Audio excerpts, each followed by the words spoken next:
And I like to call traditional payment systems peer to corporation to corporation to corporation to peer, where you didn't invite any of those three corporations into your transaction. They just injected themselves.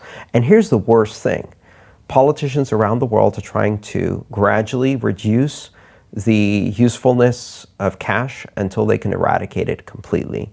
And this is driven by two things. One is a very, very cynical perspective that this helps, grease the wheels of these payment companies, and they pay and persuade politicians with lobbying that this is a good idea.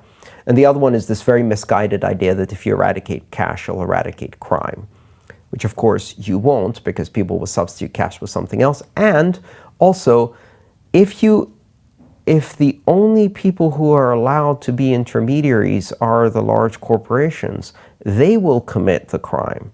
It's like if you want to rob a bank nowadays, the best way to do so is to have a banking license. Then you can rob the entire bank and or country with complete immunity or impunity. So it encourages this concentration of power, puts the intermediaries in a position where they can commit what I call mega crimes, where they impact millions of people, hence the metric system prefix mega, right? Right. So mega crimes is when you have 1 million victims. And guess what happens? If you rob one person and steal 20 pounds from them, you're going to jail and you're going to spend a long time there. If you rob 2 million people of their homes and mortgages, right, you're not going to jail. You're getting a 10 million bonus from the bank and you're retiring in peace and quiet in the countryside.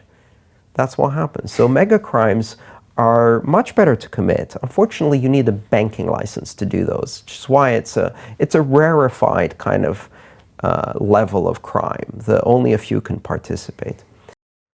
That type of finance takes the worst of surveillance capitalism and the worst of surveillance states, merges them together in this fascist dystopia where every transaction you ever made tells something about your habits, your politics, your associations, your movement, your physical location.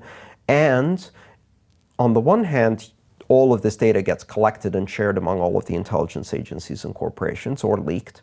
And on the other hand, if the people in power choose to, they can decide to debank you overnight. They turn off the switch. Now imagine what happens if your bank account is shut down and cash doesn't exist. Well, you can't eat.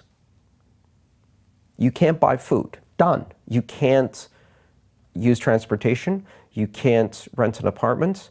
They can literally destroy your life in a second. And if you think this is crazy, this is happening today in China. They have a system called Sesame. It's called a social credit score. And they use your social media postings to give everyone a score as to how well they toe the line of political correctness to the doctrine of the Communist Party.